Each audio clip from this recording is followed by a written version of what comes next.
Hello, Guardians, and welcome to Destiny Reset, episode 167. This podcast is about anything and everything related to the Destiny franchise. If you love playing Destiny 2 as much as we do, you're in the right place. This reset, we prepare to get spooky with the return of Festival of the Lost. Lord Saladin is returning with a more rewarding Iron Banner, and we discuss what we're chasing in the new Endgame of Destiny 2.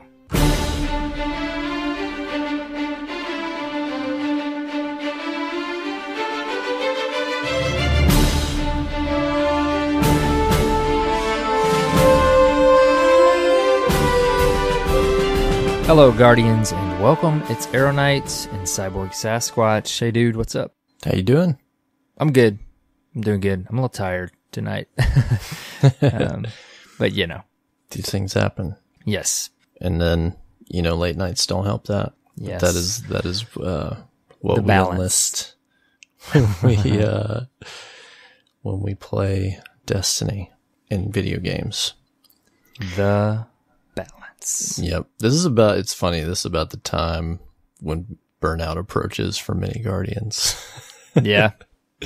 Like, people have been playing really, really hard, you know, for like a month. And lots of players I've been talking to, they're like, all right, guys, I'm going to start to dial back a little bit, get some sleep at night. And I can't go to work like a zombie anymore. And Yeah, there's definitely, like I said, there's a balance there. And then we'll get into it. There's just things keep a-coming. And it's like, when can we do that? So we asked for stuff to do for so long, and now it's like, okay, I need sleep, guys. I need some sleep, please. yeah, But, you know, they just don't let up. that's all right. I'll take this. Well, do we have any announcements this week? I don't think so, man. Besides a reminder that we're live on Mondays again, in case you missed that. Yes, we'll remind you guys for a couple weeks, but we are back on Mondays. DRP is on Mondays, prime time. Yep. You may have tuned in on Tuesday and not realized that you were a day late to the show. Now you know. We think you guys will enjoy it. Yeah, we got the Dirt Fam meetup this weekend. So, yeah, dude. Can't wait. Yep. That's it. That's announcements. That's it. How about the news? Let's do some news. There's always news. There's always especially news. these days. Yep. This week at Bungie, we started unboxing the decorations for Festival of the Lost. October 16th, all Destiny 2 players are invited to join in on the festivities. You don't have to have Forsaken to play this. It's available for all players of Destiny 2. Yes. We get Amanda Holiday serving as host this year. She's offering bounties, masks, and rewards for all players to partake in. There was a little announcement. If you want to, should we talk about that now, or do you want to come back to that? Festival of the Lost. Oh, the deets of Festival of the Lost? Yeah. Let's just do it, man. Okay. Let's do it. There's plenty to talk about there. So, strangely enough, they mention Eva Levante, but we don't know where she is. No one has heard from her since the city fell. I feel like this is the easy way to not put a new vendor in the tower. It's either that, or I kind of feel like they also could be playing it up, and she's going to be part of the Festival of the Lost little snippet of a story or lore or something we may get. But you might be right. She's the murderer. Possibly. I guess it could go either way. I kind of took it the other way. Like, okay, maybe they're building up something with Eva, and we'll see her here in this little... I mean, I'm already... We'll get into it here, but I'm already happy and pleasantly surprised with what we're getting here with Festival. I like that you're looking on the bright side. Go figure. Yeah. So hey, Amanda Holiday is taking over the Festival of the Lost. In case you are not a Destiny 1 player, Eva Levante was a vendor in the tower who typically sold things like shaders and emblems. And she, in the past, was in charge of putting on the Festival of the Lost. You remember visiting her. She would have a rotation of shaders. Well, maybe in like year 2 and 3 she did. Yeah, like, and it wasn't like a huge rotation, but if you just happen to not remember to pick one up, you had to make a trip over to old Eva. Yeah. Well, there's going to be new triumphs available to earn. Daily bounties that award fragmented souls, and those items are used to purchase Festival of the Lost masks, as well as the Horror Story legendary auto rifle. Cool stuff. Now, I feel all the Guardians screaming reskin right now, but that's okay. I hope there's some cool perks on it. Yeah, that's what matters. On top of this, seems like the main attraction is going to be something called, what is this? The Haunted Forest? Can we talk about this? Yeah, tell them what this is just real quick, and I want to talk to you about it. It appears to be an activity in the Infinite Forest. Mm-hmm. Guardians are being tasked with clearing out its ghouls and demons, which are spooking up a storm. Spooky. Really selling it this time. Yeah, I'm trying because they're not. You have to clear out the nightmares laying in wait. Be wary. The deeper you go, the more difficult your job will become. You have 15 minutes to dive as deep as you can. So that sounds like a cool mechanic. Dude, I mean... What do you think about this? I'm reading this, and it sounds like... And now, it may not be anywhere close to it, but the way they describe it here, it sounds like a type of horde mode, Diablo 3 Rift-style activity that I've always wanted in Destiny. Just give me I've like never played an instance. Diablo, so I don't know. I mean, I know what Rifts, you're saying, but I don't, you know. I played quite a bit after Reaper of Souls came out, but then when they really started getting heavy into some of the excellent features and being able to farm rifts and stuff like that, you'd open up a portal. I could be getting this wrong a little bit. Sorry, Diablo 3 fans. It's been a while, but you jump in and it was a different instance of a particular dungeon or section of the world, you know, that was generated, and you just farm it for loot. So that's what I've always hinted at with Destiny, kind of what our strikes are, but not really, and it'd be cool to have a mode. This sounds like, okay, you jump in the Infinite Forest, what we hoped the Infinite Forest would be way back, and you just fight aliens for 15 minutes and see how far you can make it, and you get loot, and here's the kicker, it gets harder or more difficult the further you make it. Like, this sounds amazing. Now, I'm not getting my hopes like crazy up, because this is Festival of the Lost. This isn't like an expansion edition activity. They're at least offering an activity around it, though. Right. That's big for Festival. Yeah, if you've never done a Festival of the Lost, there's a reason it was called Festival of the Cost. Right. Because it was focused on loot boxes instead of game mechanics and this stuff. Sounds so cool. Yeah, so like, they've got something to offer this time, which I really appreciate, that there's going to be an activity that you can take part in. Definitely.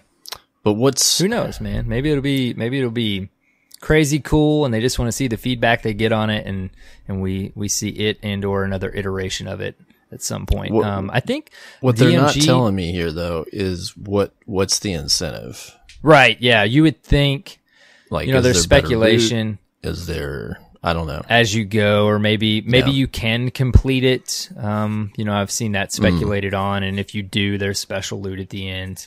Who knows?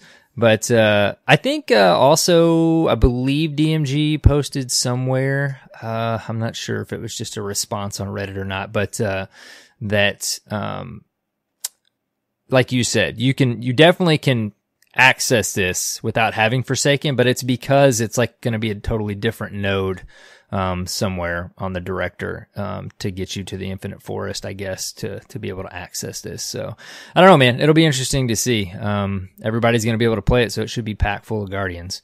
So yeah, I'm excited. I want to see this. Sounds I want to cool. check it out. I want to play. It seems like it could be fun. Mm-hmm. Let's hope there's some good loot.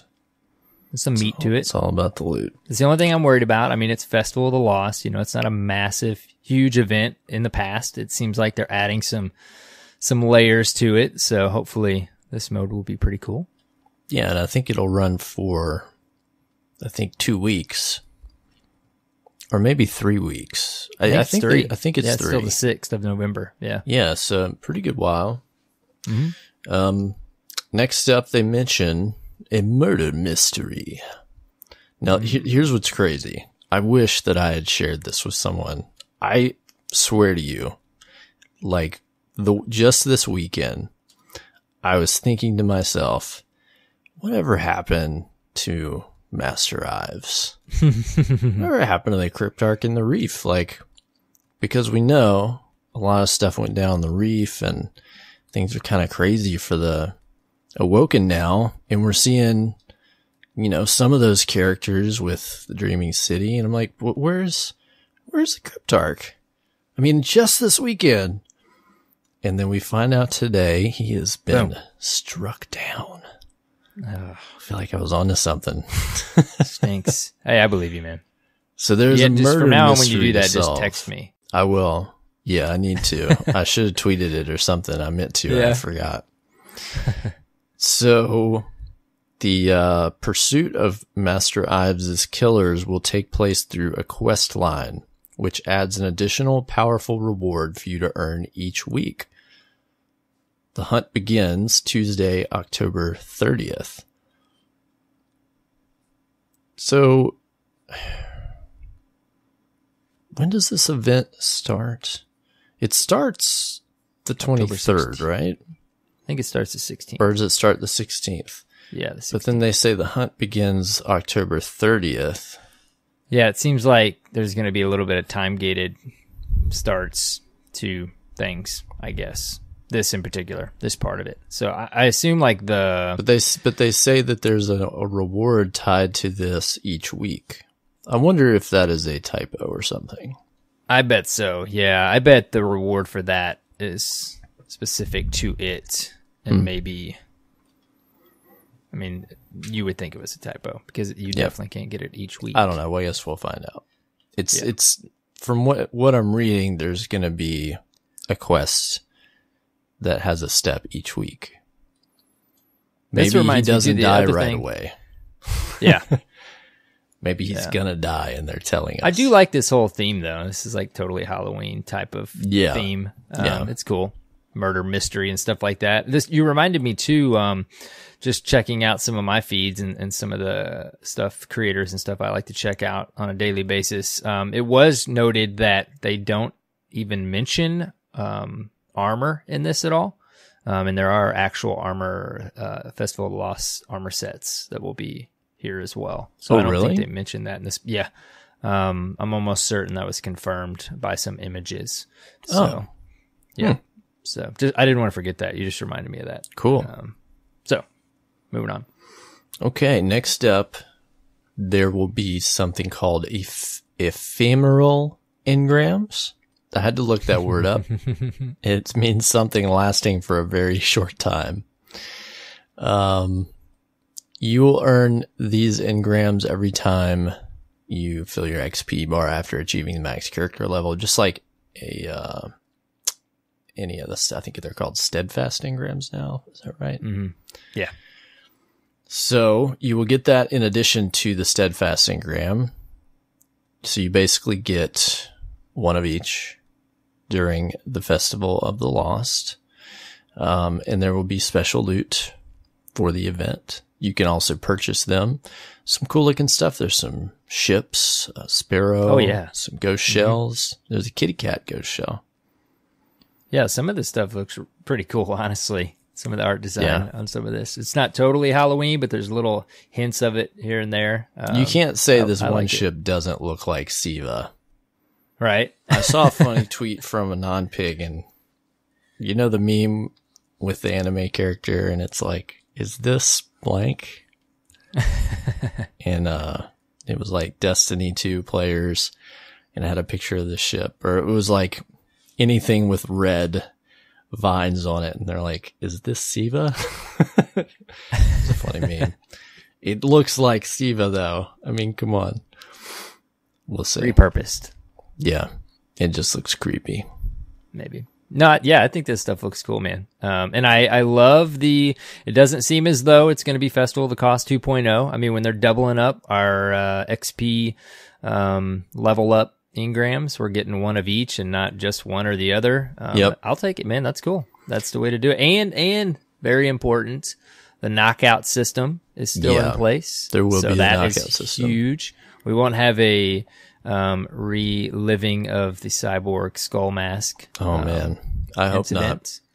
As of years, I guess now a couple years ago. Yeah. There will be items for sale via Bright Dust as well. They show off a couple of cool emotes. One of these is definitely the Coco guitar.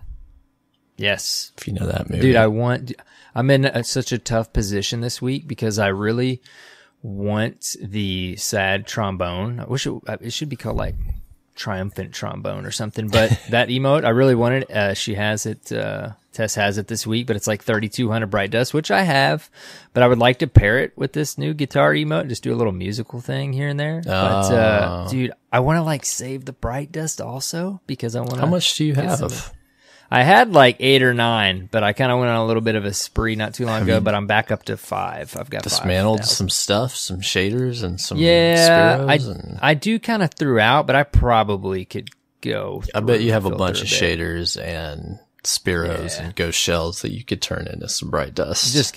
I'm just gonna pick it up. I'm gonna get my trombone emote and then see what I can get. I mean, spend some money on silver. Yeah. I finally did happily remember. I think I told you guys when Solstice, I wanted to get all those glows or whatever. Which at some point I need to put that armor back on now that I spent that money on those glows. But anyways, yeah, we don't have to go there. Moving on. So Festival of the Lost begins Tuesday, October 16th, and concludes 10 a.m. Pacific on Tuesday, November 6th. Looks like it'd be a fun time. Yeah, I think so, man. I guess you could say free events, live events. We don't pay a subscription, so yeah, we'll take it. Yep. It's your choice if you want to spend money or not.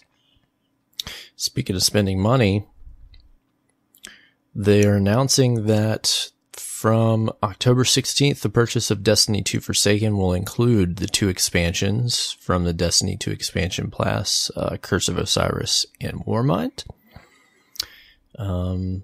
Their hope is that this will eliminate some of the questions that confront a player as they try to join our party. Then, what about us? We can hear everyone saying who has already purchased Forsaken. And so they have something special planned for players that play Forsaken prior to October 16th. It is called the Veterans of the Hunt Bundle.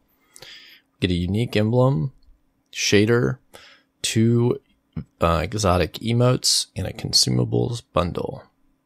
What do you think about this? You know, we just said earlier, I'm looking at things on the bright side, but sometimes you do have to be kind of realistic. You know, what do you think the decision is here? Like, is this, I mean, in the end, it's fantastic that the change is being made, period. So that's awesome on their part. But the timing's interesting, right? Like, you think there's strategy there behind it? Like now, they don't at just this point, decide everybody to do this in a day. Right. Yeah. This was planned.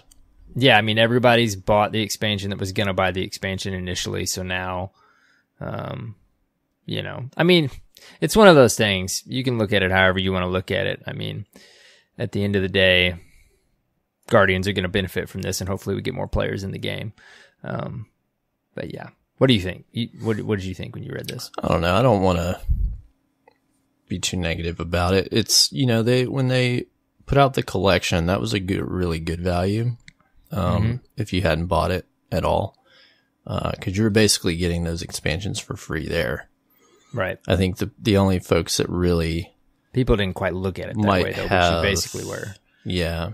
The only people that might have ended up paying more here were folks that bought Destiny 2, didn't buy the other 2 expansions, and then wanted to play Forsaken. And so they either had to buy, you know,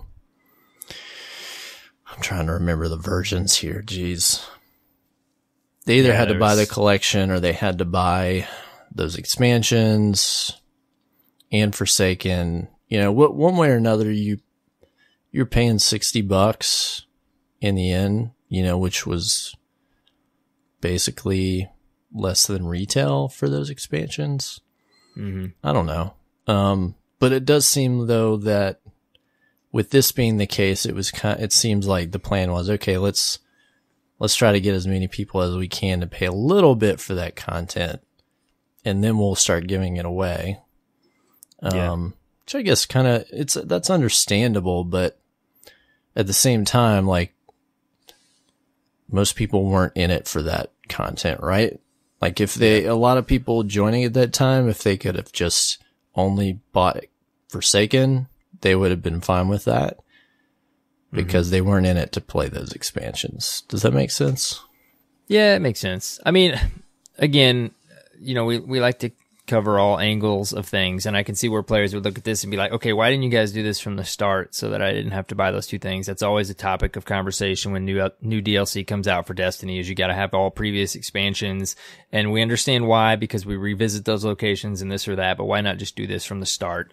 But if they had, the catch-22 would be everybody who just bought and played that stuff, which would have been fairly recently, would say, well, why did I pay for this? Yeah, exactly. So it's whatever for it. Yeah, so I think the important thing is to not label them as the bad guy. There's a lot of layers to this decision, and at least it's awesome to get this at any point to bring new Guardians into the game, right? Like you and we're buying it day one, and that's, you know what, it's a business also. They need to make money to keep this game going. I'm buying Forsaken day one. I can't complain at all. I'm still playing very regularly, and I still have so many things to do. So I am very pleased with my $40 purchase. But you know, this is ultimately a good thing. Hopefully we see more players in the game. And the only portion of it, if I can find this sentence, where is it? What was it about the exotic emotes? The 2 exotic emotes will be made available on Eververse sometime in the future. Does that just mean us as veterans can visit Eververse sometime in the future and just get these for free? Yeah, or I think we'll probably be awarded those in some way, and that's where we'll get them. Yeah. They're just, like, immediately when I read it, I was like, wait. You're going to put this like in the Matrix You're or saying something? I can buy this, but... Hold on a second. But I figured not. I figured that not to be the case. They've been making so many great decisions and moves, and, I just take honoring it us players. They're not complete, or they're not done or ready to go into the game or something, you know? You're so right, though, man. Like, when I'm talking about the perspective of somebody looking at this immediately, almost like the collection, you know, when people looked at the collection and they say, you know, I have to go get these other expansions, but there's always that, you got to step back and think about it, you know, like we try to do. Like you said, what about all those people who did this at this time and they don't want to upset those people, but then there's these, you know what I mean? Right. Like these Guardians and those Guardians and thing, but I think you're right. You know, in the end, they are lowering the barrier so that other players can come in, you know, for a good price, right? If they already own Destiny 2, because you can get Destiny 2 so cheap now, and a lot of people may already have it, and maybe they've watched and okay, it seems really awesome, I want to come check it out, and so they can just jump in for that $40 and not have to buy a bunch of extra stuff or pay for more content than they need. Maybe not have to buy the collection. So, I mean, that's good. And I think we've started to see over time, over the last several years, this is kind of the way that content goes with Destiny. They offer everything at full price for a while, and as time goes on, they put stuff on sale or they put together bundles.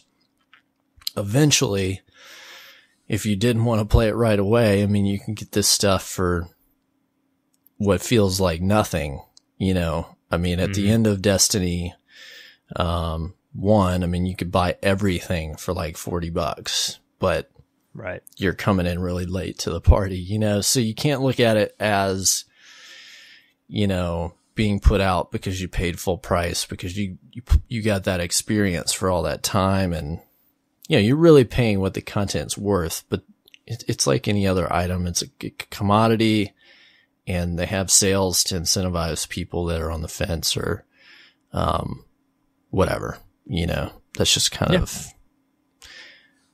capitalism. There you go. I'm sure that they have, after a while of doing this, there's probably metrics that back up doing things like this that push sales, and so, I'm sure it's a smart move business wise, but it also gets more players in the game, which is always good. Yeah, no, definitely. And if you want to play right off the bat, like many of us do, you'll, pay the price up front to jump in the game immediately. And again, at least speaking for myself, and I think I won't assume for all Guardians, this content has been more than worth $40. $40. I mean, it's easily worth 60. Yeah. So it's pretty good. Mm-hmm. Okay.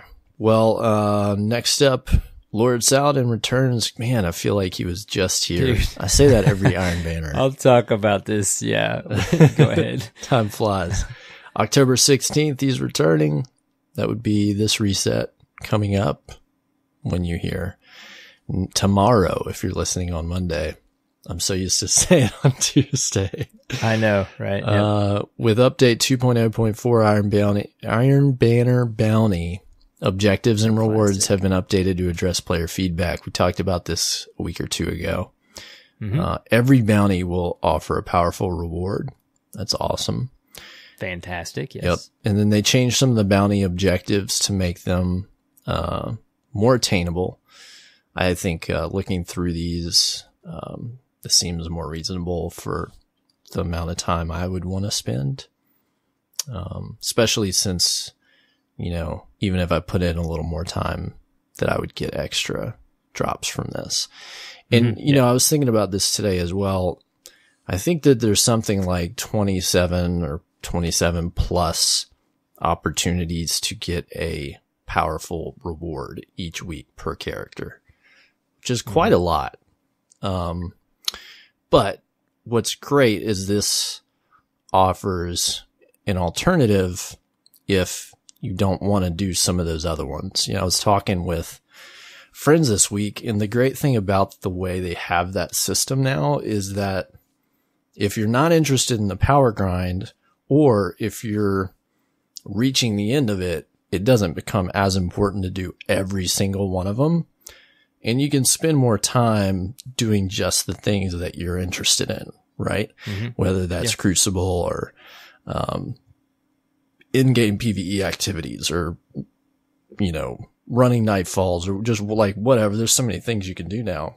And this is great if you just want to play a lot of PvP this week and maybe pass up some of the other stuff like, I don't know, the strikes or the daily story, or, I don't know. I mean, there's so many different things, right? But you get the idea. This will be a good return on your time to feel good about, okay, I'm spending a lot of time here, but I'm going to get just as many rewards for my time. And I think that makes a huge difference. Yeah, no, big time. I think we're hitting some strides with, we talked about this before Forsaken launched, but, just our thoughts on, it seemed like they were really streamlining and hitting the nail on the head with certain systems in the game, finally at this point. And, I think they have, there's still some areas that could be tweaked. But I think you're right. And I think that's important, to be able to, initially grind all over the place to get powerful gear. And then, after you get higher power and stuff like that, it kind of tapers off and you kind of start doing specific things that you enjoy and that kind of thing. So, yeah, I like this system. Yeah. Players will unlock an item in Lord Saladin's inventory for direct purchase with each bounty completion, featuring curated perk rolls. This time around, foxes and wolves will battle it out for a spot in your arsenal, and they show off a sniper and a scout. I'm not sure what else, if it'll be I'm sure armor available for purchase, right? I don't know what other weapons, but we'll find out. We got a lot of mixed feedback last Iron Banner too. You know, in my feed, I'd see people say they got the full set of Iron Banner armor at in-game rewards within like 3 nights play, and then other people said they got like 2 drops total. I assume in-game IB rewards will still be in place, but I didn't play enough. I mean, we talked about that. I'm looking forward to really diving in to it this week.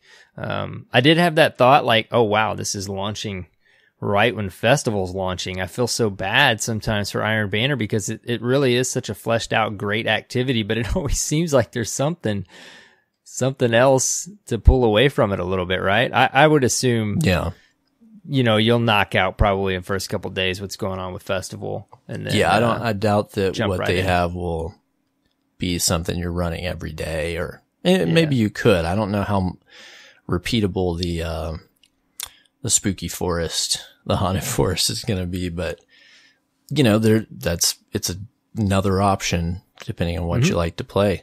The icing on the cake here, is Valor gains will be increased this week. Double Valor from the 16th and the 19th, and triple Valor the weekend 19th through the 23rd. That's what I'm going to play.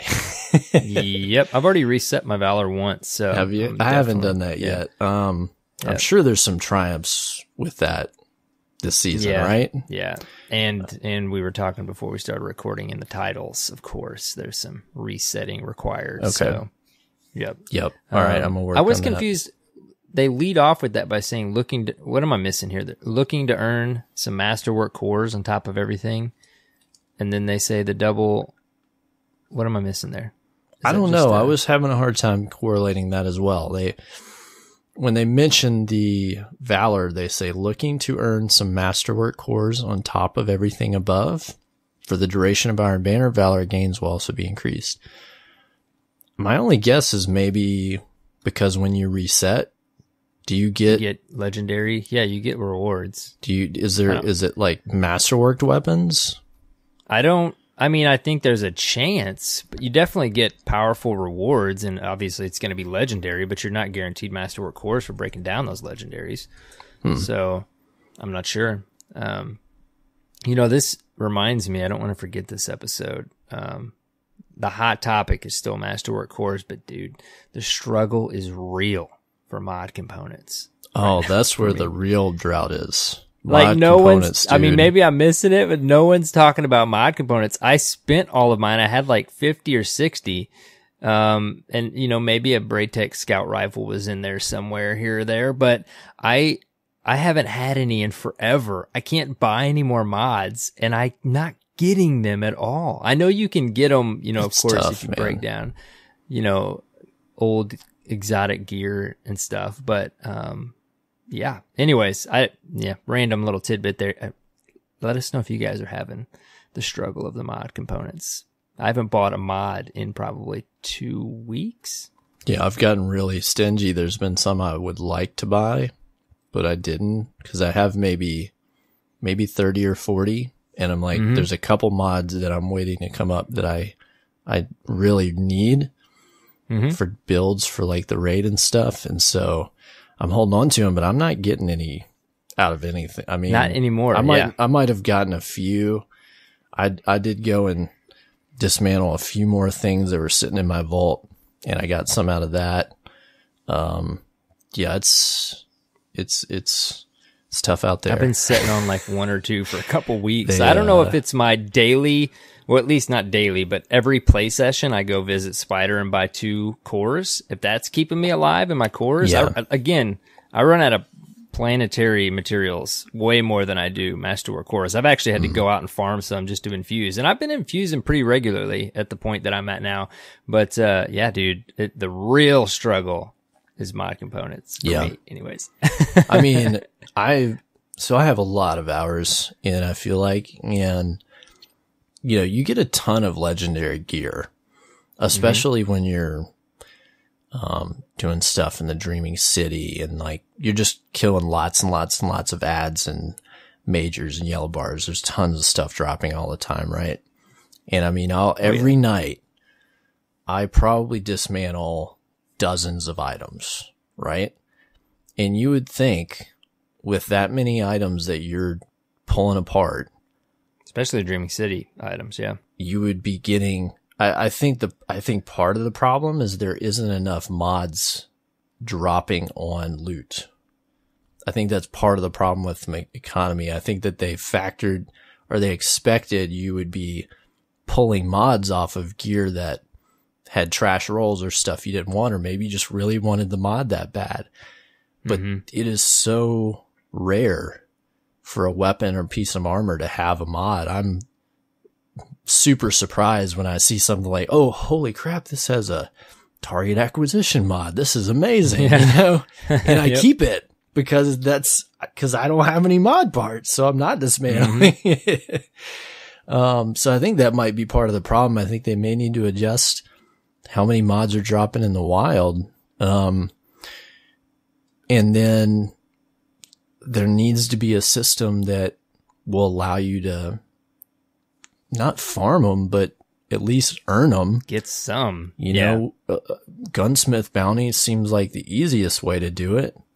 One every day or a weekly or something that would guarantee a certain number so that you could, I don't know, man, at least buy like a mod something a week. To keep like mod component. I mean, there are 10 flourishing. Mod components to buy a mod. And you will get, one component out of dismantling a mod, I believe, which is laughable in this economy. Yeah, I mean, it's great you get the mod if you dismantle, but if you don't want it, of course, then you get if it's one something component, that's right, worthless, then you get almost no return on it. Yeah, it needs some work. I know that. I think Cosmo mentioned that they're looking at it, but I think that, I mean, there needed to be a solution just as fast as the problem with Masterwork cores, you know? Yeah. Yep. Yeah, I was going to say, I mean, I do enjoy that they're valuable and they're not just, you know, you're not buying them blind and just stocked up with them. I do like that. But when I'm setting on one or two for 2 weeks and whether I go out of the way to go break some stuff down or not, you know, somewhere in my play sessions, I should be acquiring at least some of them. I think that that's not happening. There's a problem with rarity in the economy and how that they have determined rarity on exotics and on mod components that I think is just too steep. Imbalance there. It's just a little too steep. And, you know, I don't know. There's some things that need balance. Overall, you know, the game's a great experience, but we're just kind of, you know, we're into the end game and we're looking at things of, okay, you know, this is the point at which you really want to make builds and you're looking for ways to optimize things. And that's what gets fun at this point when you have like a lot of cool gear now. You can make builds for different activities. You have guns that you've really, okay, I really love like this gun. It has this roll. It's great. Like I want to put this mod on it to make it work for this activity. And I want to do this. I want to do that. But when you're kind of paralyzed because you don't have any materials, you have so few, then it starts to take a little fun out of the game because there's no way to remedy it, right? When it's totally just chance based.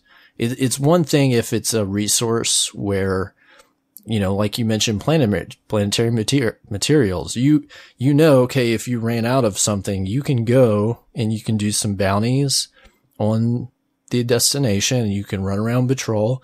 And if you put the time in, you can fix that problem.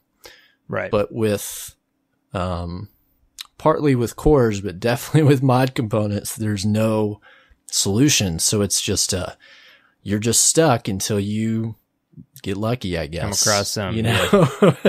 Yeah. So, well, I think it needs some work. I mean, we'll be patient, you know, and hopefully they'll sort it out.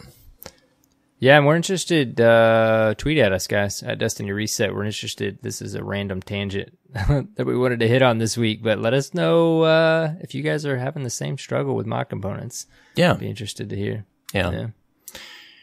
Well, one thing worth mentioning on the web that Bungie has done something pretty cool. They've set up unique Twitter accounts for multiple foreign, at least to us, languages. So there's a Bungie Twitter account set up for those who speak Brazilian Portuguese, French, German, Italian, Korean, Mexico/Latin America, or Spanish, as they Russian. There's one for Spain, and then also Japan, Japanese. So this should make keeping up with Bungie on Twitter, at least, a bit easier for you if you are not located in the U.S. or you don't speak English, or if it's not your primary language. I think this was a great idea for them to have a better worldwide reach. I went and clicked on a few just to see, like, okay, what does it look like when they're tweeting stuff in Korean? And of course, it means nothing to me, but yeah, it's that's cool. not going to be the one for you. Nope. I don't think I'll be learning Korean anytime soon. As they typically do every Festival of the Lost, there are papercraft masks that you can actually obtain. There's a free template on the Bungie store you can pick up of a chicken. So you make this mask, you wear it on your head. It shows you how to fold it, and you print it out yourself. And then, as usual, they have a bundle of mask templates that you can purchase as well. This time it comes with 3 that include a Scorn, Lord Shax, and Uldren Sov mask. And it additionally comes with a pretty cool emblem with every purchase called Circles Entwined. I've never done one of these. Have you? No, I haven't. I was going to ask you the same thing. That Lord Shax is tempting, though.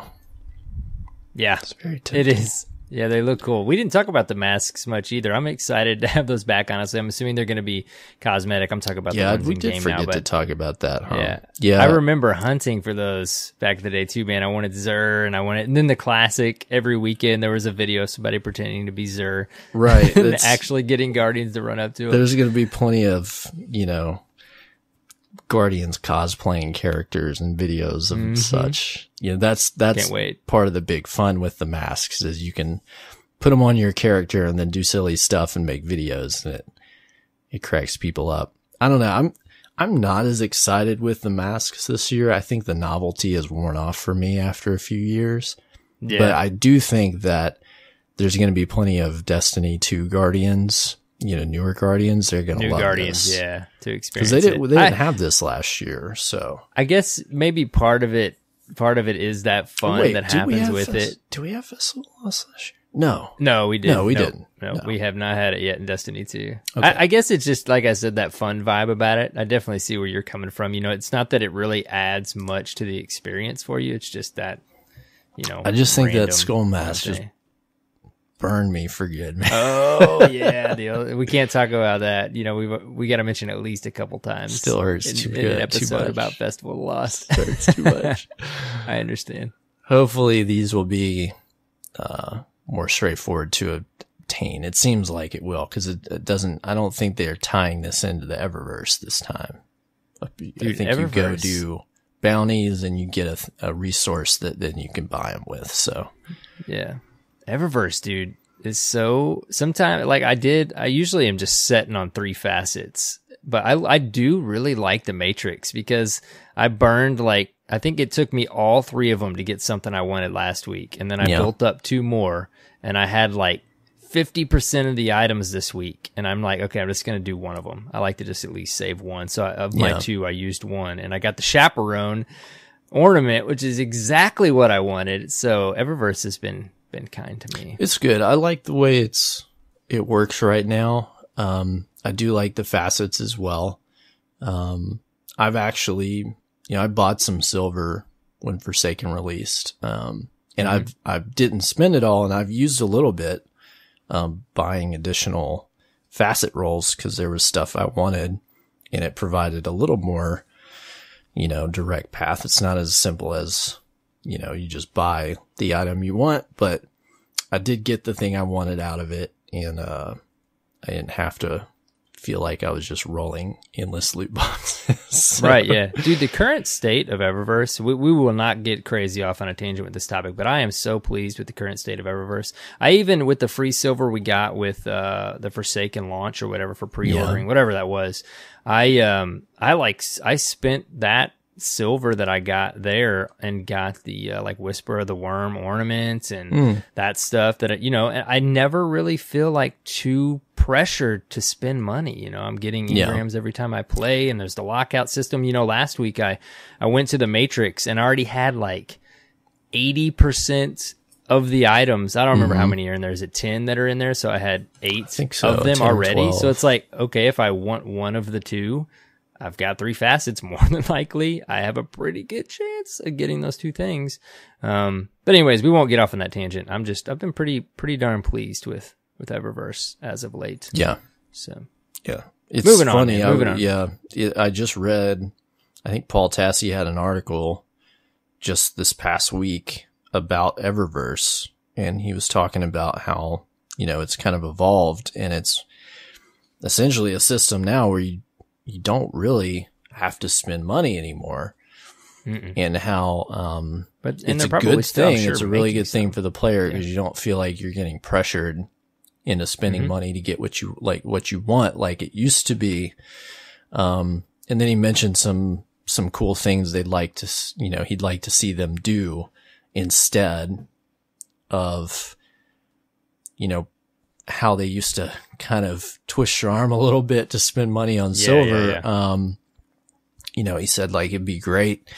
Like people would definitely pay money to redesign their characters' faces and different stuff like that. That would, we don't know what the technical requirements and problems would be, but if they want to make more money in microtransactions, there's stuff like that's kind of low hanging fruit.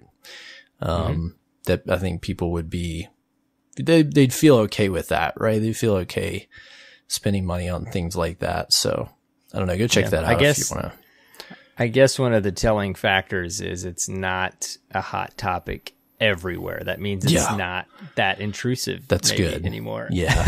It was a pretty big topic for a while. It was a hot topic. Yes, it was. Rightfully so. I mean, there definitely was some core issues with the system, but they turned it around, so good for them. I was never too annoyed by it, but it is definitely in a great place. I get worked up about that stuff. I always have since they first came out with Eververse. It's been what do they say? Way bone in back. my craw. That way back. All right, over in Destiny player support, we've got update 2.0.4 incoming. Tuesday, October 16th.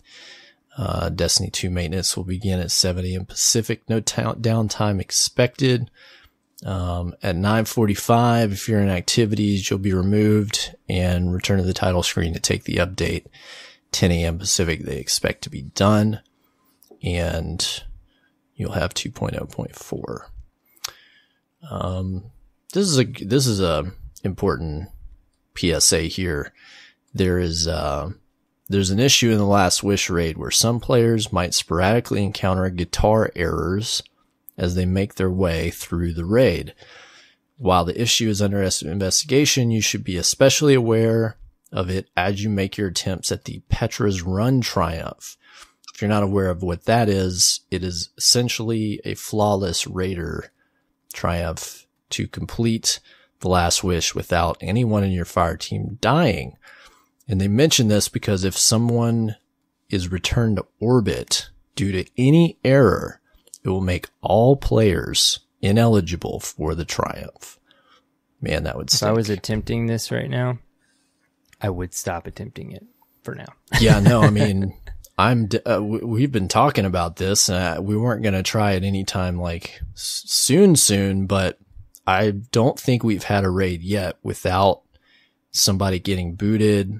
Or we have this weird issue. I don't remember if I brought this up on the show, but the second encounter, it happens to at least one player every time we do it with my fire team. Guardians, they're running a Xbox One X. One of us if in one raid it was all 4 of us, our console will freeze in the middle of the encounter. Oh. And it can be like when we're outside. It happened to me when we were waiting at like starting the encounter again. Like we were outside the door to it and mine froze. Or it can be in the middle of it and it'll just freeze, and they'll be in the party for a second, say, oh God, my Xbox froze. Then their Xbox just shuts down. And then you restart, and it was like a hard reboot. We don't know why it's happening. It only happens in that encounter, and it only happens if you have an X. We don't know what's going on. Wow. But yeah, so that stinks. We're gonna wait a little while. Yeah, I was gonna say wait. If I'm not, but if I were attempting this, yeah, I would wait. Yeah, and I wasn't thinking super hard about doing this triumph until I realized how much I wanted the title associated with this. Mm-hmm. We'll get to that. Then they list some known issues. Check these out if you're having any problems with the Braytech Scout, the Ascendant Challenge emblem, or FPS rates on PC. Some known issues. Last but finally not least, we've got the movies of the week. No Screebs, a Destiny parody, and Smells Like a Raid Spirit, another Destiny parody. Check out these musical parodies that they've put together. Pretty cool. And then finally, the Bungie Bounty program continues. This is the last week of scheduled Bungie bounties. Couple notable ones. You can check out our friend Mael in Games this Monday if you're in the UK and you play on PC. And there'll be some other players. Some of these guys I don't know. No fault to them. They're international players. In the US, you can play against Lucky and BW on the 17th if you're on PC. My biggest complaint here, man, I'm gonna be honest, there is hardly any Xbox bounties. I mean, the large majority of these bounties have been PC and PlayStation. And that bothers me a little bit. Yeah, I mean, you would think at this point we had a decent rotation, because I think we talked about this last time. It was in the and they brought this up. I think Cosmo had talked about this. This is a couple of years ago, and they don't do this intentionally. The problem is that most creators don't play on Xbox, unfortunately.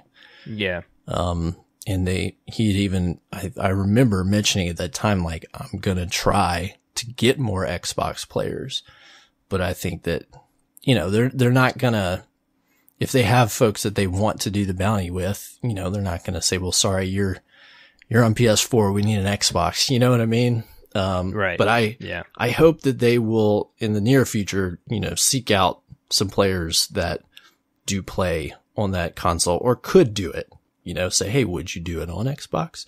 Do you play an Xbox?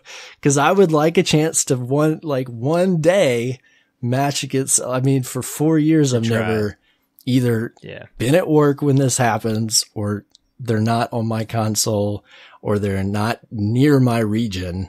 And I don't know if I'll ever get this bounty. I just want a chance. Hopefully. Yeah. Hopefully you'll at least get a chance. It makes me want to just boot up on PC just to go chase some of these guys. Oh well. Anyways, I'm done complaining. That's not complaining, man. I know. It's just hoping for a chance. Just one of those things. Finally, one article we did want to mention and give a shout out to our buddy Tim Clark, who is at Games Radar now, previously PC Gamer Editor-in-Chief. He did a really cool interview with the raid team, Joe Blackburn primarily, talking about the raid, design elements, decisions that they made, and just all kinds of different stuff.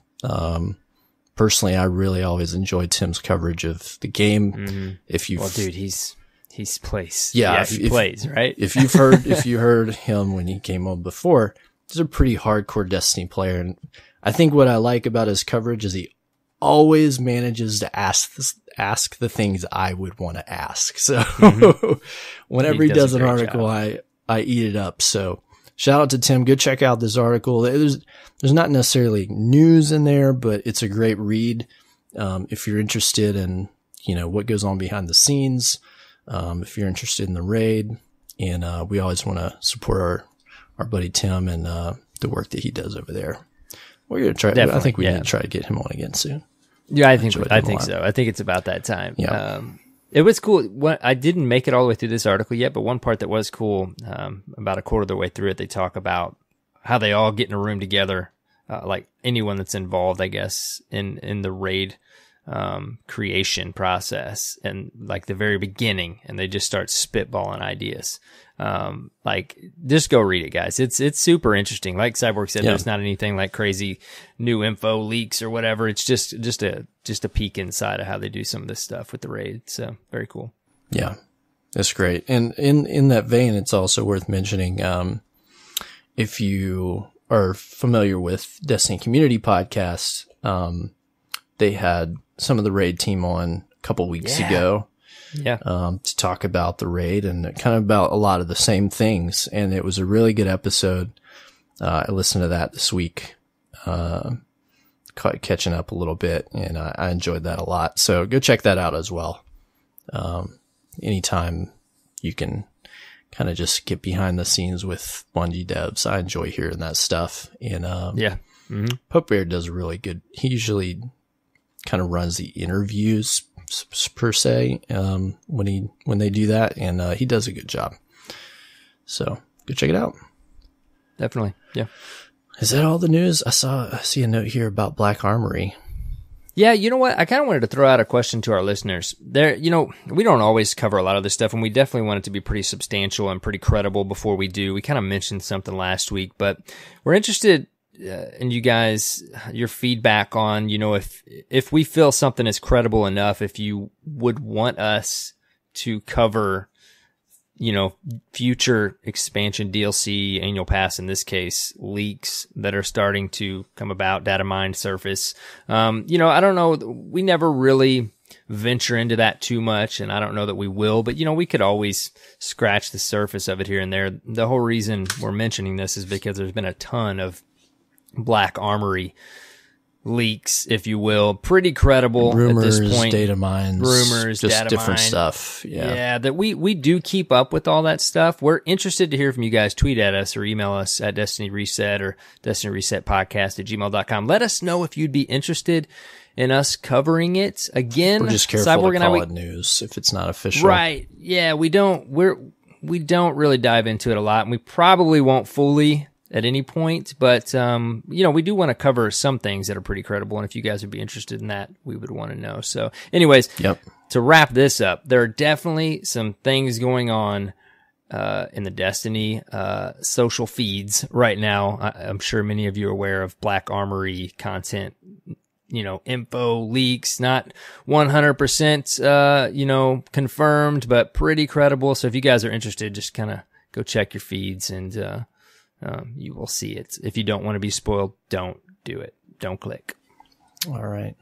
Okay, so one last piece of news worth mentioning.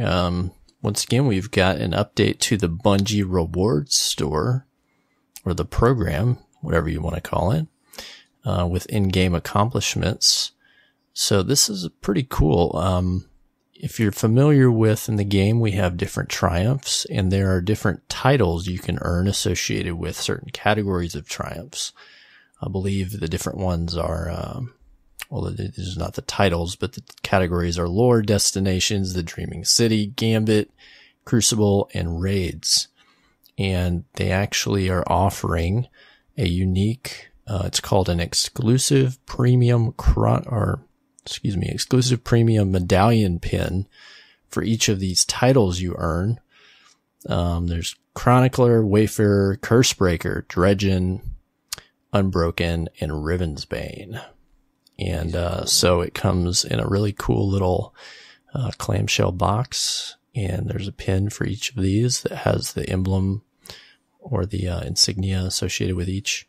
So they're giving us until March 30th of 2019 at 1:59 p.m. It's a very specific time to earn these or to unlock them.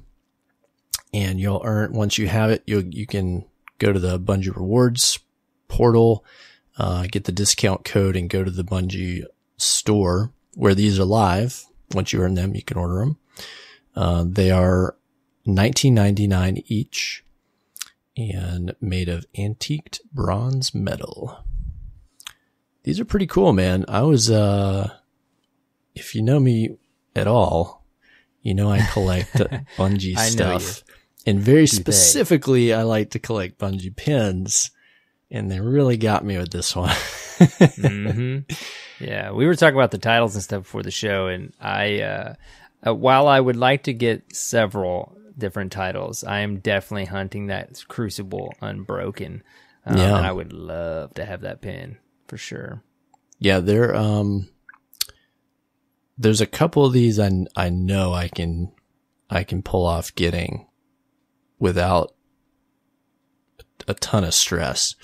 A couple of them might be harder than others, but I've almost convinced myself I want to get them all now just so I can get these pins.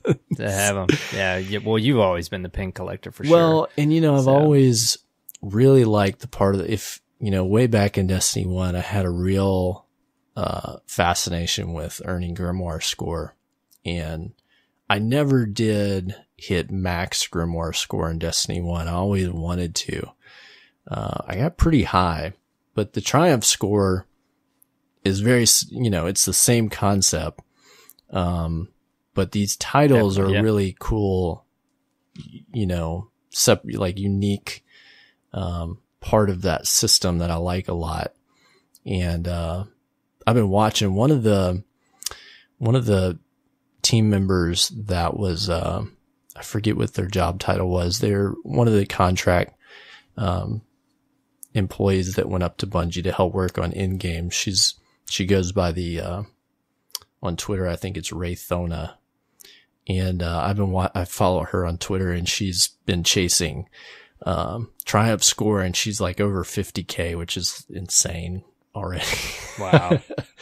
I'm like, oh my gosh, how are you that far ahead? I just hit like 31K and I thought I was doing great, but yeah, I thought I was doing, I'm like 22 or something. Yeah. And I'm still like running across stuff and unlocking stuff, and I like go through, I'm like, oh my gosh, there's so many things to unlock. That makes it fun, like in a game where there's a ton to do, but you kind of get to a point eventually where you've done everything you think, and then you can go in and find new challenges and different things to kind of spend your time on or to optimize. Like this week, if you're working on the Wayfarer title, which is completing all the destination triumphs, they finally made the flashpoint around the Titan, and you've had an opportunity at least to earn all the triumphs now that it's made it there. And so I was looking at that and I'm like, okay, well, I know I'm going to want that. I've done the flashpoints, of course, which is part of the time gated. So I was looking, and, one of them, on each destination is usually you've got to complete a certain number of heroic adventures. So this week I'm like, okay, if I want this, I need to start paying attention every week. And so I'm going in, and every day I'm running the heroic adventures on Titan, so I can kind of work on that. And so it just kind of opens another level of like ways you can spend your time in the game to feel like you're accomplishing something.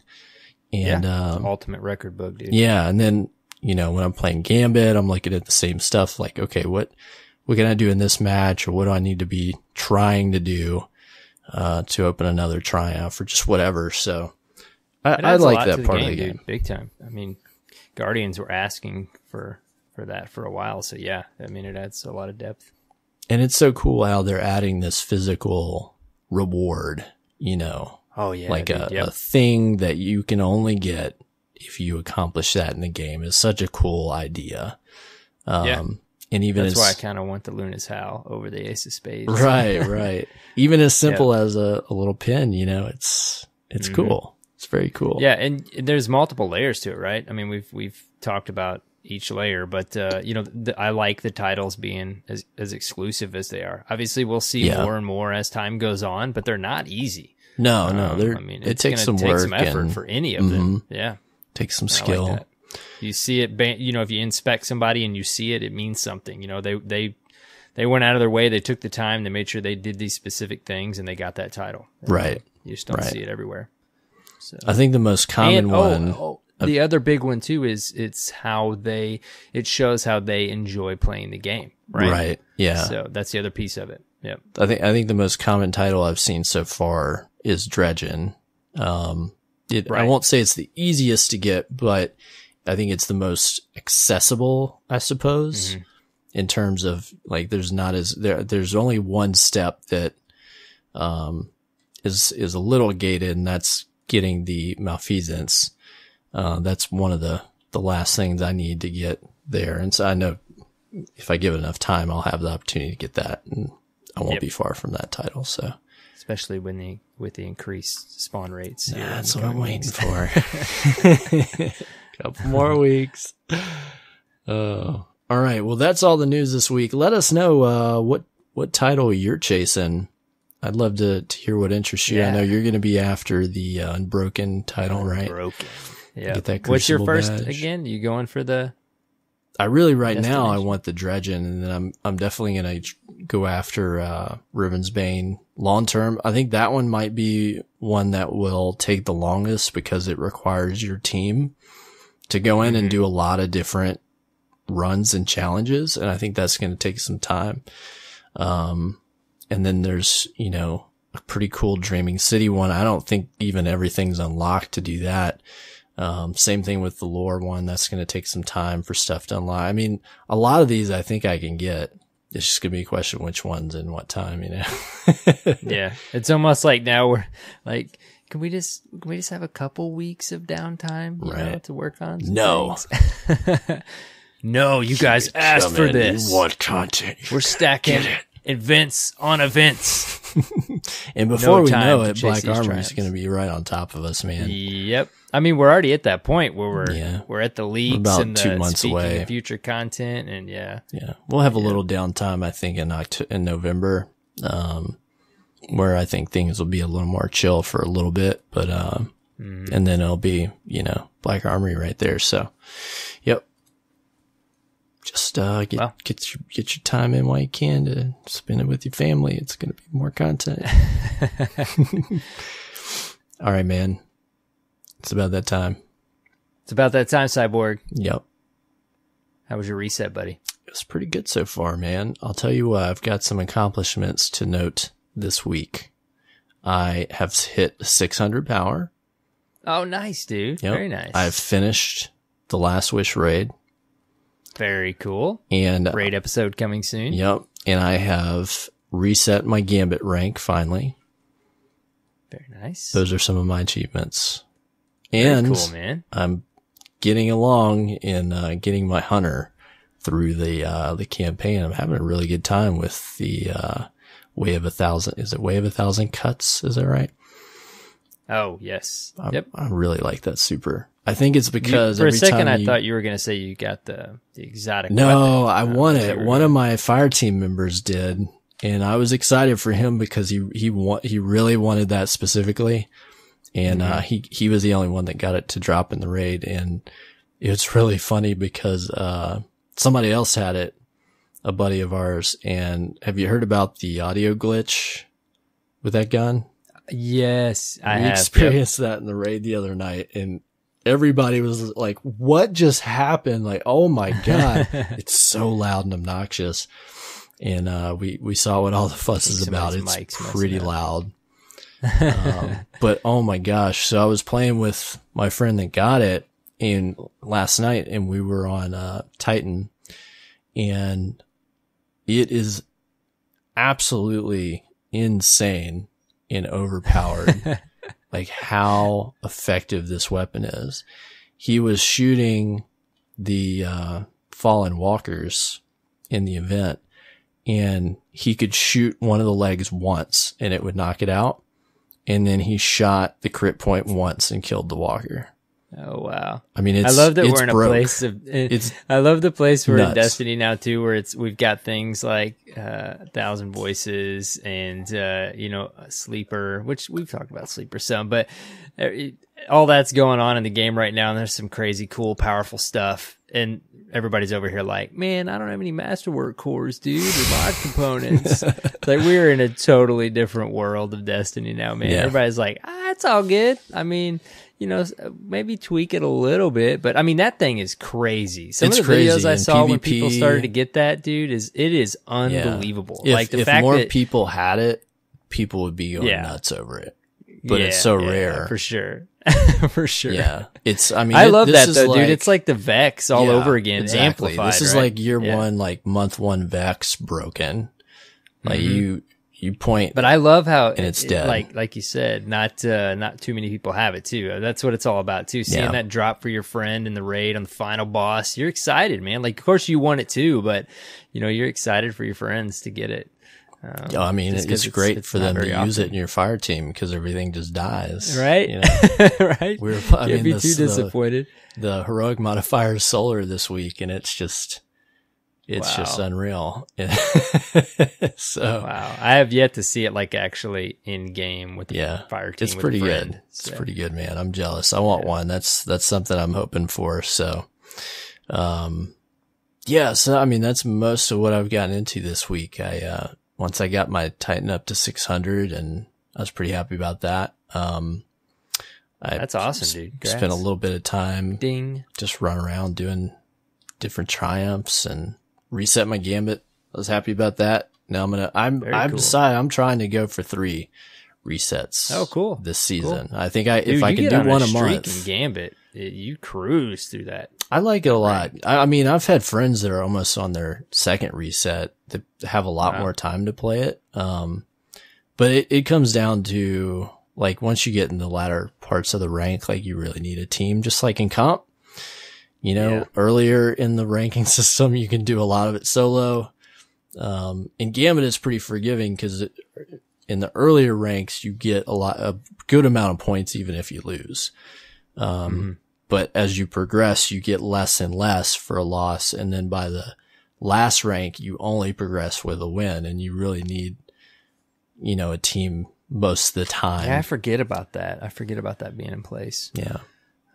I got really lucky last night. I just jumped into one game and, got into a team of competent players, and we did really well. And I felt like I was lucky, and I used my RNG for the week. Yeah. But I like Gambit a lot. We've talked about it plenty. It needs some polish and needs a little bit of work, but I don't know. There's just something about the activity I enjoy. Even though it, like some people feel like it's a little repetitive, like there's still just enough variables going on that, it's enjoyable for me. And I don't know. I just prefer it to PvP cool. right now. Well, there's just so many, like we've said, there's so many options in the game right now. I'll have nights where I play it, and then I'm like, okay, I think I'm good on Gambit for, a couple play sessions. And then I log back in, a couple later after playing some Crucible and going to do some other things. And then I'm like, you know what? I'm ready for some Gambit again. Yeah. And it's cool just to have that mode that's kind of for Destiny. Gambit is, if you want Gambit, you play Destiny, and it's going to be cool to see it evolve. I think it's going to be neat to see what they do with it. Yeah. Over the next bit. So absolutely. Very cool. Yeah. Well, how was your reset? Dude, my reset was fantastic, man. I'm going to start by saying my RNG was pretty nice to me. I believe it was in my play session last night. I just finished, I think, a Gambit match. I actually think what caused it? It wasn't, I realized something triggered it. I think it was a drop. Maybe it was my Gambit daily that I hit. Do you get that drop immediately when you do your daily? You don't have to turn in when anything, you finish right? the match, it drops. Yeah, I got a legendary powerful gear item, of course, and then Cerberus +1 dropped for me. So nice. I was excited, man, because I hadn't really. It's been a couple weeks. I haven't gotten any exotic armor that I remember. I don't think, but I got Queensbreaker pretty quick, and there was one other that I got. But it was cool just to get something else after a couple weeks, man. And I tell you what, dude, I think I've mentioned it before, but I love autos in PvE. I just love being able to continuously fire bullets. Autos are really important with Scorn because they're so aggressive. It's really useful to have just a current, like, constant spray. Yeah, dude. And I've been running pretty exclusively. I mean, I have a lot of autos. I still got my Scathe Lock I want to level up. And then I've been running Tiger Spite, the Dreaming City auto. And I put a major spec in that thing. I enjoy autos. I run Actium and usually, and I'll throw up that half wall, and dude, it's just a mini gun. You do not run out. I love it. And so anyways, I got this thing. Wait till you get one with triple tap. Oh, I've got a couple Tiger Spites with triple tap, and they're so fun if you can get it to proc. Yeah. Well, and the other thing for me too is I've kind of started to find some exotics I like to run in the Crucible. Of course, I've been running Chaperone some and different stuff here and there. But in PvE, I just can't really land on an exotic I want to run. So this thing dropped for me. And I love autos, like I said, and my build's built around autos. And I needed an exotic to run. And dude, I'm liking this thing. It shreds, at medium range. I mean, it just destroys ads. And, and it's not exactly the ideal option for Crucible, obviously. But in PvE, dude, and in Gambit, I'm having a blast with it in Gambit. What's funny, I picked up a post in the past week on Reddit talking about that gun, and most people aren't aware, but it actually does about twice the DPS of any auto rifle if it's at the proper range. Yeah, dude. Yeah, and I think which is about like medium or range. Closer. Yeah, see, that's the problem. Why it's not great in Crucible is because there's way better options at that range against opposing Guardians. Right. But dude, in PvE, who cares? Throw up your wall, just unload at medium to close range and just destroy. Part of the reason it's so good at that range is because there's actually what you would call colloquially a hidden perk on the gun that offers inverse range fall off. So the gun actually does more damage as you move away from a target to a point. So if you're up close, it's going to do a certain amount of damage, but as you move away, it actually increases that damage. And that's why it can be really effective at the right range. Wow. Where did you see this at? Somebody was talking about it on Reddit that did some testing on it. Yeah. Wow. Okay. Well, no wonder. I knew I had watched some reviews on it, quite, a little bit after Forsaken dropped, and I kind of was aware of like the range that it's optimal and stuff like that, but I did not know this stuff.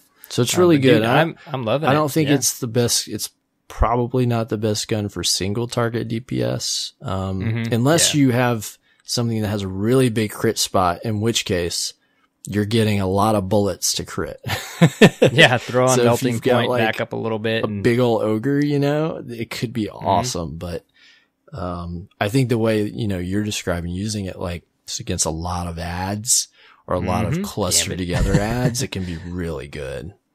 Yep. I want to get it really bad, man. I want to play with it. But yeah, I'm having fun with it, man. You know what I put on this week that I've had a ton of fun with? Telesto is really good in PvE. Yeah, I've been PvP thinking too. about old Telesto, dude. Yep. But I've so been thinking about throwing that. I've seen it and seen it. Play and with seen that. It in both sides of the game. Yeah. Yep. It's really good. You said you have? I have. I've been playing around with it some, cause I got one to drop, at like $5.95. I don't remember where from. So I was putting it on, as part of my power build for like a week or so. And I was like, all right, well, I'll just go in and play with this. And I was reminded how good it was. It's really, really strong. Yeah. I think I might have to revisit old Telesto soon. Telesto's the besto. Yep.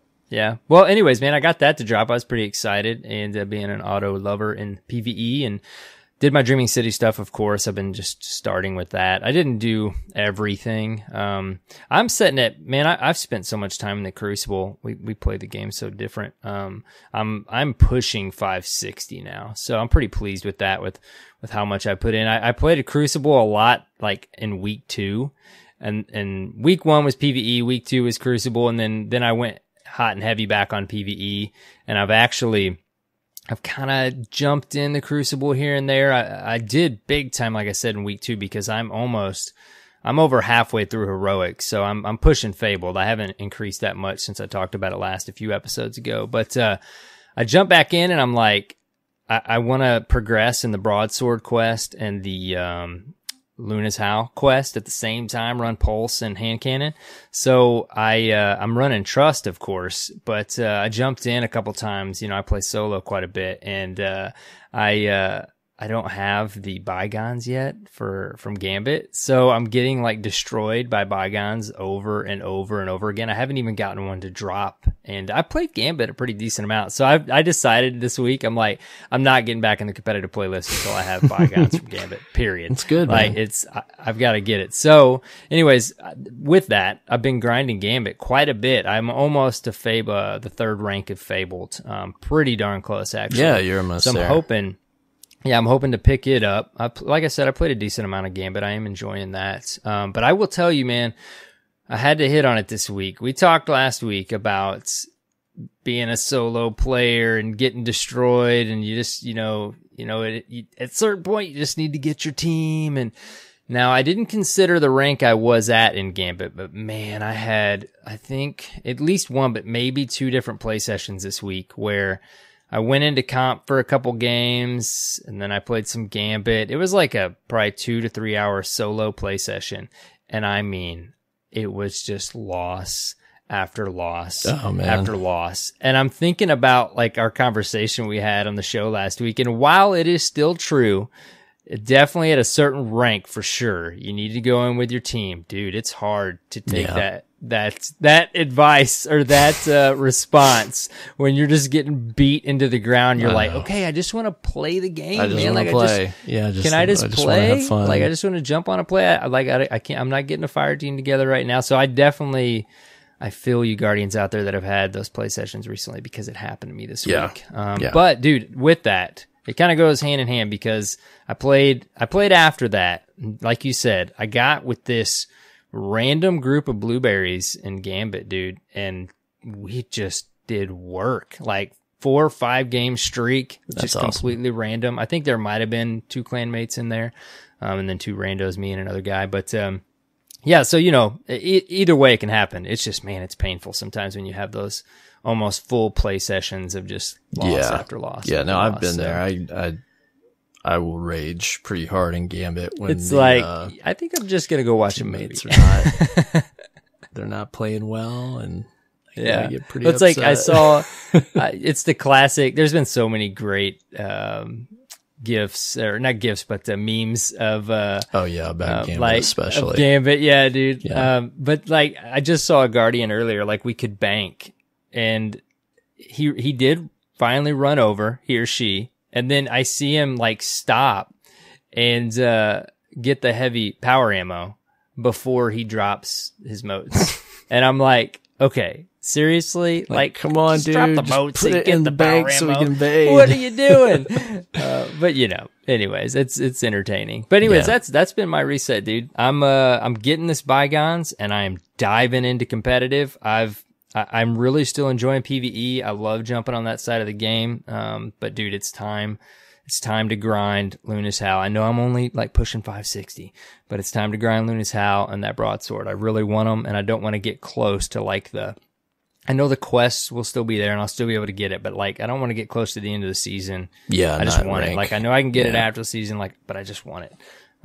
So that's what I'm doing. I mentioned last week, I'm working on builds. I kind of got a Crucible loadout with Chaperone and Trust, and then Pulse and Trust. I'm getting to that point, even though I don't have all the materials I need, where I'm just kind of fine tuning my builds and stuff and having a good time. I'm ready to dive in the Crucible, man. So that's been my reset. Good dude. Luck, man. Plenty to do. Thanks. Wish you the best. Hopefully hopefully before too long, I'll have that. I really want the Ace of Spades replica too, but I'm probably going to get that Lunas Howl for sure. Yeah, I don't blame you. Set that on my desk. I don't blame you. I need to order my Ace of Spades. I kept thinking about it. I know. I probably should just do that now, and then it'll be a month or two before I order the Lunas Howl.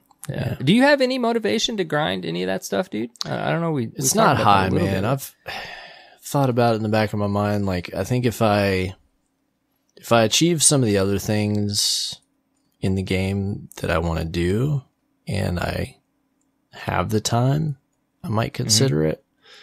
I don't know. That makes sense. I like the Crucible, but I get fatigued with it, I think, quicker than some other players do. Like, not even just like fatigued as much as I get bored quickly in the Crucible. And I'm not saying that as like, oh, I'm too good and it's not fun. Like, I'm always having to work really hard, playing hard, but I don't know. I think that it's just not like my primary enjoyment in video games. Like, I've never been into a lot of multiplayer games just for the sake of multiplayer. Like, for the most part, I've always enjoyed PvE games first, and then played multiplayer as kind of a bonus, And so I enjoyed doing it, but I just don't know if I want to go for that. Be that frustrated. I had this, and I guess when I look back, I've always played both areas of gaming, but I definitely have always sprinkled in all the way back to my SOCOMP days, man, like the PvP aspect of games. But it's cool though. I get the attraction and I know you enjoy it. We've talked about it before. You had your heyday back in Destiny 1. But it's kind of nice though, man, because at least for the time being, I've mentioned it before, but we balance out each other well. Sure, yeah. The show ends up pretty balanced because you end up raiding more than I do, and I end up spending more time in the Crucible. But we both dabble in each side of it, so that's a good thing. Yeah. So it's a maybe. We'll see. Maybe. We'll see. Yeah, I think you've got so many things to chase, man. I definitely could see you tacking it on to the end, but I bet you chase those titles before you chase them. I probably will. And I'll probably decide to do it the last minute and be like super stressed out trying to do it the last minute. We'll see how it goes. We'll see what my time, my availability is like and stuff. I think it's a bottom, last priority for me right now. It's a cool chase though. I got a lot of buddies doing it. One of my friends just finally got it. Another two, one of them like last night was 30 points away. I gotta check and see if if he finished. He's got to finish the quest, but he was almost to the rank, and then another one's working on it. So I have lots of friends doing it. I'm just busy like grinding power and just doing all kinds of other silly stuff. That's fun too though, man. Like I definitely get that. I could get lost in that very easily too. Dude, I will say though, you just made me think of something else I thought about this week. I still wish this exclusive PvP reward was rewarded on rank still. I thought of something actually just now. I wish you got Lunas Howl when you hit Fabled. And then if you wanted, you got a fixed roll of it. And then if you wanted random rolls opportunity, you had to finish the quest. I'm just in that position where the quest is so, it's not super long for Lunas Howl, but it's like, dude, I'm grinding comp, man. Like I'm getting to Fabled. Like, give me something. Yeah. Like, come on. But I get it. It's just the quest. I'm not very far along in the quest. So yeah, and that's where I'm coming from. You got to make sure as you get that rank and then go work on a lot of the quest steps. Like one in particular I know is, that's difficult is getting hand cannon precision kills in comp. Yep. And when you're playing against people that have better hand cannons, that can be challenging. Like people that already have Lunas Howl are not forgotten. And so you don't want to be worrying about stressing about your rank when you're trying to do that. So yeah, you know, go get that rank first, and some of the steps you'll probably complete as you go, and then others you can focus on when you've hit it. Yeah, no, definitely. Yeah. Well, I'll keep reporting in. Hopefully, yeah, good luck, man. Get your team together. I know you got some good players you play with. Y'all can do it. Yeah. I know y'all can. Hopefully we used to have an every Friday night thing with trials, but it's pretty sporadic at this point. We need we've been talking about getting another regular. Yeah, and don't do it Friday nights together. Don't. Right? No. Yeah. That's the worst night to play comp. Let's do it on reset night when everybody's You need to play, stuff. You need to play like early, the earlier the better. If you can play during the day, it's going to be less competitive. You can play like just any, you know, weeknights are going to be better than weekend nights. Like you got to take advantage of that. You got to be smart. Oh, for sure. Sunday afternoons. Amazing. Yep. Yeah. I mean, anytime you can, you know, get off on an off peak time and get in win streaks is like when you're going to have the best return on your time. But yeah, if you go in on like Friday, Saturday nights and stuff, like everybody's there making your life hell. Sweaty. I know this because I spent a lot of time in parties with my buddies, and they're just like, kill me now. Like, dude, it gets crazy. And then you don't realize it at first, and then you're like, oh, it's 1 a.m. Friday or Saturday morning, and you're like, okay, I totally understand now I get why it's so sweaty. And everybody that would normally be playing trials is in here playing with you. Yep. Well, good luck, man. I know you can do it. Keep us updated with how it goes. Thanks, bro. All right. Thanks, man. Well, how about we do some Dirt Fam discourse? We got a few things here. Yeah. We've got a speak pipe. Yep. From, we talked about this before We're the gonna show. take We a hope shot we don't at it. butcher your name. Yeah. What did we go with? I don't even remember now. Egginator? Egginator. Spelled That's what we said. Eganatr. We're going to go with Egginator because that sounds cool. Well, we Guardian, we've talked to you via email, and this speak pipe's pretty awesome, man. We love these kind of stories. So why don't we take a listen? Hey, Dirt Fam, this is Eganatr here. I just want to give a shout out to a couple people who have made my Destiny experience so much better. I played Destiny 1 throughout all of Destiny 1, pretty much almost solo. Played Destiny 2 Year 1, it's pretty much solo. And really finally jumped in kind of really with the community, and it has been one of the best decisions I've ever made. I've had more fun and more rewarding time gaming than I've ever had in my entire life. I got to do the Last Wish raid with an awesome group pretty early on. I've had a ton of help getting the dungeon, getting the exotic bow, Wish Ender. Man, it's just been incredible. I've done so much. I just want to thank Edge, Pixel Glitch, Zephix, Laser Bacon, Side Sev, Mayhem, Z-Racer, P-Boys, Timmy's mom. You guys all helped me out a ton in all sorts of quests, whether in the Dreaming City or raids. And last night we had a blast getting Hackanut into the Leviathan raid for his first ever raid, and just that experience was amazing. So I just really, really appreciate everyone, appreciate our community, appreciate what's Cyborg and AER0KNIGHT have done to create such an awesome community for us Guardians, to be able to get away from all the stresses and difficulties of life and really improve our overall well-being. So thanks, guys. Thanks, everyone. And let's keep going on, Dirt Fam. Thanks for the speak pipe, man, and all those awesome shout-outs. Glad that you're cool. having such a great experience right now. Yes. We love these speak pipes and emails. We want more of these. We know you guys are having these experiences out there, but we really appreciate it. The Dirt Fam's awesome. People figure that out pretty fast. So it's just cool to hear people getting in the raid and doing all the things and just getting together in the Dirt Fam and making it happen. So very cool stuff. Absolutely. Next up, we've got an email from Chuck Olympic, my buddy. Don't you know this guy? Yeah. Yep, titled Iron Banner.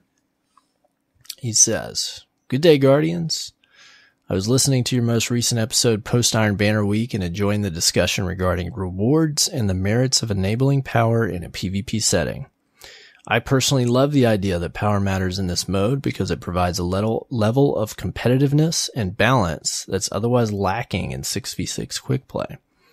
I've always viewed Iron Banner as an opportunity for PvP-centric players to obtain powerful gear to catch up to their PvE-focused counterparts. Conversely, The power advantages provided to a PvE player helps to level the playing field versus opposing Crucible veterans. Everyone wins in this scenario, especially once the bounties properly reflect active participation. PvE players get another avenue to obtain powerful gear on top of their weekly and daily PvE challenges, and PvP players get to level up while doing more of what they love. Of course, this is assuming you're playing with a team, as it's a well-known fact that Iron Banner as a solo player is an unpleasant experience, given the apparent skill-based matchmaking in this playlist. Dirt Fan Banner is one of my favorite activities in Destiny. Thanks for all you do, fellas. Chuck. P.S. I miss my Dirt Fam raid team. Aren't you part of that raid team? Yeah. Chuck was, Chuck is one of, or was, and last year one of our main 6, and he didn't have as much time to commit to this expansion, so he's been out for a while, but he's going to be back in the raid team soon. I do miss having Chuck around in the raid team. But he's also a very skilled PvP player. I appreciate his points here. I think what he's pointing out, like, that idea works really well now that they've made some adjustments to the rewards. Yeah. And I don't know, the power curve and Iron Banner, I think, has always been imperfect, or an imperfect system, but I get where he's coming from. You know, we hit on the one part of it where it is rough is the early on, because you've got people that have grinded super far, and then you got people that aren't very far in their power level, and then they just end up getting hammered when really all they want to do is go experience Iron Banner and get some powerful gear. But I've mentioned it many times. After you said it with Trials, I kind of get why maybe power not mattering in Trials makes sense. It's super competitive, even playing field. Pick your loadout and do what you can do with that loadout. Everybody's even. But in Iron Banner, I don't know what it is. I like power mattering in Iron Banner. It's fun. It's just a fun little thing to put in a PvP mode somewhere. And he's kind of touching on why in his email. And I do like it. There are issues that it presents. But I do like it, especially with the tweaks that we're going to see next week. Actually, I guess as you're listening, nope. Here we go, man. It's on Monday, tomorrow. The tweaks to the bounties and stuff like that. So at least it will make it way more viable to increase your power. And hopefully the power curve won't seem as punishing, this go round. It's like, I know I'll be diving in this time. I decided not to last time because I was low power and I had other things to do. But I don't know, man. We'll see. We always end up talking about Iron Banner, and it's hard to figure out exactly. It seems like such a fine-tuned, been around forever, everybody wants to play Destiny activity, but then there's always just these little things about it that seem like they just still haven't quite figured it out. But we're getting there. Yeah, we're getting there. And I do have many fond memories of Iron Banner as well. So, dude, man. Remember back in the day when you had to grind all 3 characters and there was no level boost, and then they added the level boost after you got 1 to max. And that's the thing about Iron Banner. When you just strip it all down to its core, it's just the activity that you just get your buddies together, you get the Dirt Fam together, it's Dirt Fam Banner time, you go out and you just shoot Guardians in the Crucible and just have a good time, and you just complete bounties while you're doing it. That's why Iron Banner is fun. Yeah. So I'm looking forward to it this go around. Well, thanks for the email, Chuck. If you're listening, you want to send us some Dirt Fam discourse, send us an email, destinyresetpodcast@gmail.com, or a speakpipe, speakpipe.com/destinyreset.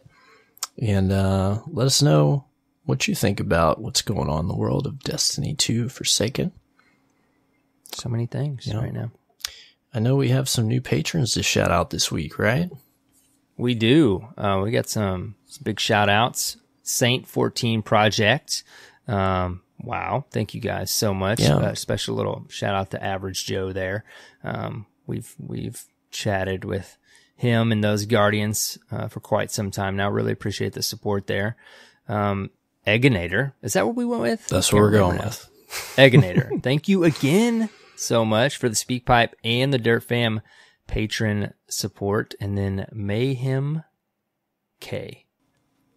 Yep. Thank you very much. We got an email also, I believe, from that Guardian. So thank you guys so much. We really appreciate it. Yeah, thank you. If you don't know what a patron is, go to patreon.com/Destiny Reset, where for as little as $1 a month, you can support this show.